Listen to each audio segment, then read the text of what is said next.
Hi friends, இன்றைக்கி ஒரு morning to evening routine vlog தான் நான் ஷேர் பண்ணியிருக்கிறேன். கண்டிப்பாக உங்களுக்கு இந்த வீடியோ பிடிக்கும். வீடியோ முடிஞ்ச அளவுக்கு ஸ்கிப் பண்ணாமல் பாருங்கள். இப்போ தொடர்ந்து என்னால் வீடியோ ஷேர் பண்ண முடியல. டெய்லியும் விளாக் நான் ஷேர் பண்ணிகிட்டு இருந்தேன். ஏன்னா இப்போ ஏன் ஷேர் பண்ணலன்னா வீடியோ எடுக்கிறதில்ல.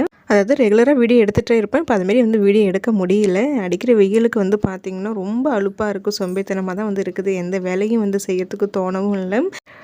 காலையிலேயே சமையல் வேலையெல்லாம் முடிச்சுட்டு அவங்கள ஆஃபீஸுக்கு அனுப்பி விட்டதுக்கப்புறமா ஒரு 1 ஹவருக்குள்ளே கடகடன்னு எல்லா வேலையும் முடிச்சிடுவேன். நம்மளுடைய ரெகுலர் மார்னிங் ரொட்டீனில் முடிச்சிடுவேன். அதுக்கப்புறம் பெருசாக ஒன்றும் வேலைகள் இல்லை. வேலைகள் இல்லாமல் இல்லை, இருக்க தான் செய்யுது. இந்த வெயிலுக்கு எனக்கு வேலை செய்யணும்னு தோணலை. நிறைய க்ளீனிங் வேலைலாம் இருக்குது தான்.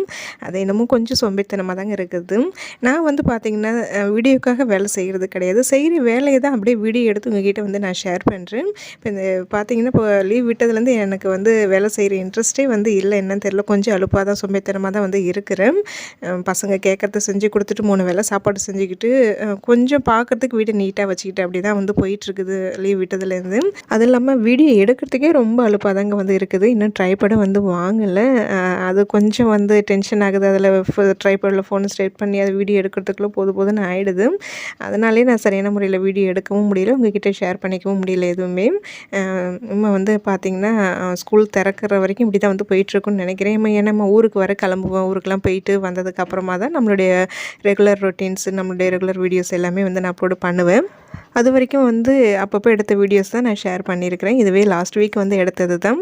அன்றைக்கி காலையிலே கொஞ்சம் சீக்கிரமாகவே எழுந்திரிச்சிட்டேங்க, ஒரு 5:30 மணி போலலாம். ஏன்னா கரண்ட் போயிடுச்சு, அதனால தான் கொஞ்சம் சீக்கிரம் எழுந்திரிச்சிட்டேன். ஏஞ்சதுமே ஃபஸ்ட்டு ஃப்ரெஷ் ஆகிட்டு திருவாசல் வேலையை தான் பார்த்துட்டு இருந்தேன்.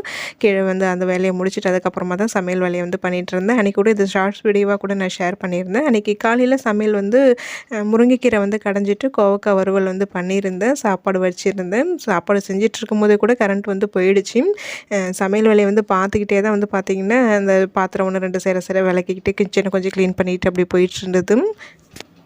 ஃபோனில் லைட் ஆன் பண்ணி வச்சுட்டு தாங்க வீடியோவே எடுத்துகிட்டு இருந்தேன். ஏன்னா வீடியோ எடுக்க ஸ்டார்ட் பண்ணியாச்சு, கரண்ட்டு வேறு எல்லாம் பாதியில் விட முடியாதுங்கிறனால ஃபோனில் லைட் ஆன் பண்ணி வச்சுட்டு தான் வீடியோ எடுத்துகிட்டு இருந்தேன். பால் வர லேட் ஆனதுனால சமையல் வேலையை முடிச்ச கழுவி கேஸ் ஸ்டவ் கவுண்டர் டாப் எல்லாமே கழுவி விட்டுட்டேன். அதுக்கப்புறமா தான் பால் வந்தது. பால் அடுப்பில் ஊற்றி வச்சுருக்கிறேன். அவங்களுக்கு டீயும் எடுத்துகிட்டு போகிறதுக்கும் ஊற்றி வச்சுருக்கிறேன். அவங்களுக்கு லஞ்செலாம் பேக் பண்ணிவிட்டு அதுக்கப்புறமா பார்த்திங்கன்னா ஜூஸ் போட்டேன்.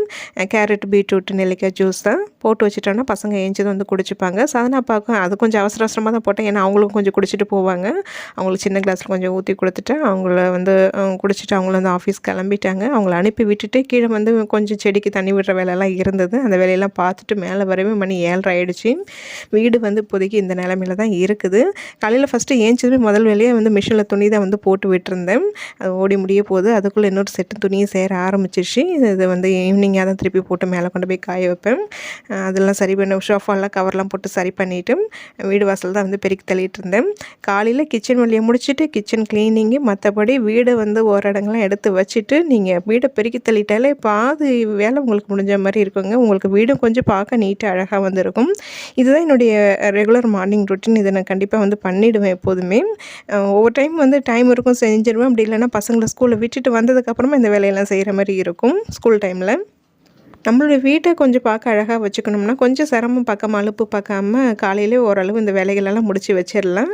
ஏன்னா காலையில் இந்த வேலையெல்லாம் முடிச்சிட்டோன்னா திடீர்னு நம்ம வீட்டுக்கு யாராவது கெஸ்ட்டோ இல்லை ஃப்ரெண்ட்ஸுங்களை யாராவது வர மாதிரி இருந்தாங்கன்னா வீடு கொஞ்சம் பார்க்கவே நல்லாயிருக்கும் இல்லைங்களா. அதனால தான் மேக்ஸிமம் நான் இந்த வேலைகளை எல்லாமே காலையிலே முடிச்சிடுவேன். ஆனால் பார்த்திங்கன்னா எனக்கு ஒரு நாள் கொஞ்சம் சோம்பேறித்தனப்பட்டுட்டு சரி இந்த வேலையெல்லாம் பொறுமையாக செஞ்சுக்கலான்னு போயிட்டு கொஞ்சம் நேரம் படுத்தோம்னா அன்றைக்கின்னு பார்த்து தான் சோதனையாக யாராவது நம்ம வீட்டுக்கு வருவாங்கங்க. வீடு கொஞ்சம் கண்ணாமடான்னு தான் கிடக்கும். பார்க்கும்போது எனக்கு பக்குன்னு ஆகிடும். யாராவது வந்துட்டாங்கன்னா என்னடா வீடு எப்படி வச்சுருக்காங்களே நினச்சிருவாங்களோ அப்படின்ட்டு அந்த டென்ஷன்லேயே இருப்பேன். மெயினாக அதுக்காகவே நான் காலையில் ஒரு 9 மணிக்குள்ளே 9லேருந்து 10 மணிக்குள்ளே இந்த வேலைகள் எல்லாமே கடகடன்னு முடிச்சிடுவேன். பார்த்திங்கன்னா உள்ளெல்லாம் பெருக்கி தள்ளிட்டு அதுக்கப்புறமா வெளியில் செடி 1 2 செடி வச்சுருக்கேன் இல்லைங்களா, அதுக்கெலாம் தண்ணி விட்டுட்டு அதுக்கப்புறமா அதுக்குள்ளே மிஷின்லேயே துணி ஓடி முடிஞ்சிருந்தது. மேலே கொண்டு போய் காய வச்சுட்டு அதுக்கப்புறமா தான் வெளியில் வராண்டாலாம் பெருக்கி தள்ளிட்டு இருந்தேன். ஈவினிங்காக பெருக்கி தள்ளிக்கலான்னு தான் இருந்தேன். இருந்தாலும் மாடிப்படியிலேருந்து இறங்கி வரும்போது கொஞ்சம் பார்க்க ஒரு மாதிரியாக இருந்தது. சரி கையோட அதையும் பண்ணிவிடுவேன்ட்டு அந்த வராண்டா தான் பெருக்கி தள்ளிட்டு இருந்தேன். மேலே இந்த கூலிங் பெயிண்ட் அடித்ததுக்கப்புறமா பகலில் பார்த்திங்கன்னா ரொம்ப அந்த அளவுக்கு அந்த காங்கல் கீழே இறங்கலைங்க. ஆனால் ஈவினிங் ஒரு 5 மணிலேருந்து நைட்டு படுக்கிற வரைக்குமே வீட்டுக்குள்ளவே இருக்கவே முடியல. அப்போ தான் அந்த அனல் இறங்குது. பகலில் ஃபுல்லாக வந்து ஜன்னல்லாம் திறந்து வச்சுருப்பேன், கேட்டெல்லாம் லாக் பண்ணிவிட்டு டோரையும் ஓப்பன் பண்ணி வச்சுருப்பேன். கொஞ்சம் வந்து நல்லா தென்னமரத்து காற்று நல்லாவே வந்து அடிக்குங்க. சில சமயம் பசங்களை வச்சுக்கிட்டு வெளியிலே வராண்டாலேயே வந்து உட்காந்துருப்பேன், நல்லா காற்றடிக்கும், சூப்பராக இருக்கும். ஆனால் ஈவினிங் டைமில் தான் வந்து பார்த்திங்கன்னா கொஞ்சம் வீட்டுக்குள்ளேயே இருக்க முடியாது, அதனால தான் பசங்களை கூட்டிகிட்டு மேலே மாடிக்கு போயிடுறது.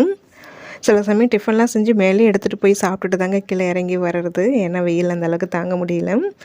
காலை வேலைகள் எல்லாமே வந்து கிளம்பிட்டா முடிஞ்சிச்சு. இன்றைக்கி சாதனா வந்து பார்த்திங்கன்னா அவளோட ஃப்ரெண்டு வீட்டுக்கு வந்து போகிறான். நான் வந்து வேலையெல்லாம் முடிச்சுட்டு நானும் ஃப்ரெஷ் ஆகிட்டு சாதனா எழுப்பி அவளை குளிக்க சொல்லிவிட்டு பசங்களை கிளப்பி அவங்கள சாப்பிட வச்சுட்டு கொண்டு போய் வந்து அவள் ஃப்ரெண்டு வீட்டில் வந்து விட்டுட்டு வரணும். அதுக்கு தான் ரெடியாக கிளம்பியாச்சு. ஒரு 10:30 மணி போல் தான் வந்து கிளம்பணும் வீட்டிலேருந்து. செம வெயில் தான். காலையிலே போகலான்றதுக்கு இல்லைம்மா ஒரு 10:30-11 மணிக்கே போகலான்னு சொன்னேன். அதனால தான் கொஞ்சம் லேட்டாக கொண்டு போய் வந்து விட்டேன். ஈவினிங் வரும்போது அவங்க அப்பா கூட்டிகிட்டு வந்துடுவாங்க. கிளம்புறதுக்கு முன்னாடி சும்மா லைட்டாக அங்கே நம்ம செடியெல்லாம் வச்சுருக்கிறத காமிக்கணும்னு நினச்சிட்டு இருந்தேன். ஒரு 2 செடி வச்சு உங்கள்கிட்ட ஷேர் பண்ணிக்கலாம். இப்போ பிரத்யங்கரா கோயில் போகும்போது அங்கே வந்து பார்த்திங்கன்னா நியூ இயர் அன்றைக்கி வந்து நெல்லிக்காய் செடி வந்து வாங்கிட்டு வந்திருந்தேன். இப்போ ஒரு போன வாரமோ முந்தின வாரமோ போனப்போ வந்து மருதாணி செடி வந்து வாங்கிட்டு வந்திருந்தேன்.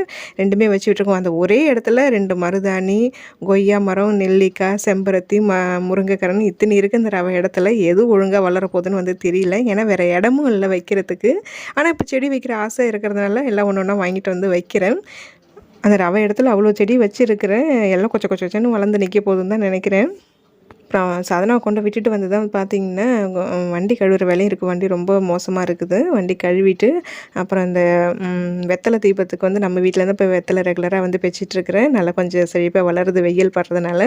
அது வந்து கீழே படர்ந்த மாரியே தான் இருக்குது. அது கொஞ்சம் இந்த தென்னை மரத்தில் ஏற்றி விடுறதுக்கு சரி பண்ணணும். எல்லாம் சாதனா கொண்டு போய் விட்டுட்டு வந்ததுக்கப்புறமா தான் இந்த சின்ன சின்ன வேலைகளை வந்து முடிச்சுட்டு அதுக்கப்புறமா ஒன்றும் பெருசாக வேலைகள் இல்லை, ரெஸ்ட்டு தான் எடுப்பேன். நம்ம வீட்டிலேருந்து ஒரு 3 கிலோமீட்டர் கிட்டே இருக்கும் அவளோட ஃப்ரெண்டு வீடு. அப்பார்ட்மெண்ட்டில் இருக்கிறாங்க. அப்புறம் அங்கே போயிட்டு அவளை ஃபோன் பண்ணி கீழே வர வச்சு அப்புறம் அவங்க 2 பேரும் கரெக்டாக உள்ளே போகிறாங்களான்னு பார்த்துட்டு அதுக்கப்புறமா தான் வந்து நான் கிளம்புனேன். ஈவினிங் வரும்போது சாதனாப்பா கூட்டிகிட்டு வந்துடுவாங்க. வரும்போதே வந்து பார்த்திங்கன்னா மார்க்கெட் போயிட்டு வந்தேன். பூ இல்லாமல் இருந்தது சாமி படத்தை வைக்கிறதுக்கு. சாமந்தி பூ மட்டும் வாங்கிட்டு வந்துருந்தேன். மேலே ஏறத்துக்கு முன்னாடி கையோட இந்த வண்டியும் கழுவி விட்டு போயிடலான்னு தான் நினைக்கிறேன். நம்ம அப்புறம்னு நினச்சிட்டோம்னா அப்புறம் வந்து அந்த வேலை செய்ய முடியல. அப்படியே தான் நாள் ஓடி போச்சு. ஒரு 25 நாள் கிட்ட ஆகுது வண்டி கழுவியே. ரொம்ப மோசமாக தான் இருந்தது. வெளியில் எடுத்துகிட்டு போகவே கொஞ்சம் அசிங்கமாக தான் இருந்தது. சரி கையோடு இன்றைக்கி கழுவி விட்டுடலாமேன்ட்டு நானும் எங்கள் வெற்றிக்குட்டி இந்த வேலையை ஸ்டார்ட் பண்ணிட்டோம். சொல்லுங்க. எனக்கு ஜிபே பண்ணவும் தெரியும். என்னது ஜிபே எப்படி பண்ணுறது தெரியுமே, எனக்கு தான் தெரியுமே. நான் தான் உனக்கு கற்றுக் கொடுத்துருக்கேன் ஜிபே பண்ணுறதுக்கு. நீங்கள் கற்றுக் கொடுக்கல. அப்புறம் யார் கற்றுக் கொடுத்தா? நீயே கற்றுக்கிட்டியா? மற்றதெல்லாம் வாய் கிழி பேசுறியே, இது திறக்க தெரியுதா உனக்கு எங்கேயாவது? அந்த இது எடு.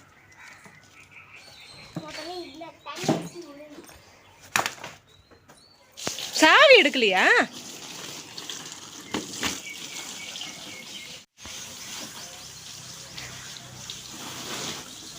ஃபுல்லாக முதல்ல தண்ணி விடு, அப்புறமா தேய்க்கலாம். இந்த சைடு ஆசையாக இருக்கா?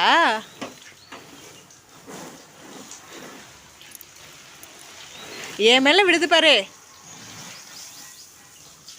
போதும் வா, இப்போ தேய்க்கலாம். தேய்ச்சிட்டு கடைசியாக ஊற்றிக்கலாம். வா வா வா, சும்மா தான் தேய்க்க போகுது. அம்மா ஷாம்புலாம் போடல வா. தியா அந்த ஹீட்டு வருது பார்த்தியா போக. வண்டிக்குள்ளே இப்போ போயிட்டு வந்தோம்ல, நீ அதில் விட, அந்த இன்ஜினில் விட ஹீட் வருது. இப்போ வந்தது புகைச்செல்லாம் வந்தது. சரி வா போதும், ஆஃப் பண்ணு ஆஃப் பண்ணு. அப்படி விடாத, அப்படியே போடு கீழே, ஓசை போடு, ஓசை போடு, என்னை கத்த வைக்காத. அதான்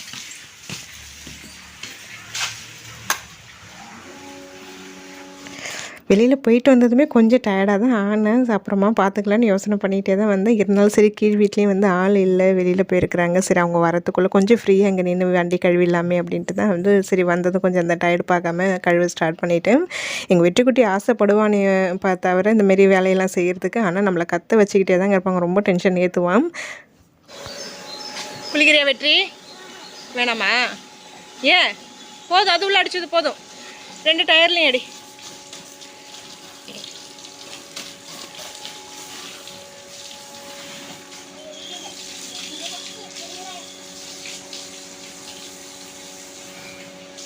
போதும், நீ வாடி வாமா, இறக்கிட்டு டயர்டாகிடுது இதுவே. வா சரி போதும் வா. இந்த வெத்தலை கொடி வந்து பார்த்திங்கன்னா வில்வ மரத்துலேயும் வந்து ஏறி இருக்குது. அதில் நிறைய பெரிய பெரிய இலையாக வந்து இருக்குது. உங்களுக்கு வெளியில் பார்க்கும்போது தெரியலன்னு தெரியல. இந்த தென்னை மரத்துலேயும் பேக் சைடு வந்து ஏறிட்டு இருக்குது. 2-3 கொடியை வந்து பார்த்திங்கன்னா அதில் ஏற்றி விடணும். கயிறு கீழே இறங்கி வரும்போது எடுத்துகிட்டு வர மறந்துட்டு சரி அப்புறமா இறங்கி வரும்போது கயிறு கட்டி மேலே ஏற்றி விட்டுறலான்ட்டு வந்துருக்கேன். இதுலேருந்து ஒடிச்சு தாங்க மேலே கொண்டு போய் நம்ம வரண்டல அந்த வெத்தலை செடி வந்து வச்சுருக்கிறேன். நல்லா அதுவும் பொழைச்சிக்கிச்சு. அதுமாரி மணி பிளான்ட்டும் நல்லா பொழைச்சிக்கிச்சு. அது இப்போ கொடியாக வந்து மேலே ஏற ஆரம்பிச்சிச்சு. இதெல்லாம் பார்க்கும்போது மனசுக்கு அவ்வளோ ஒரு ரிலாக்ஸாக வந்து இருக்குது. அது ஒரு தனி ஒரு ஹாப்பினஸ் தாங்க வந்து வருது.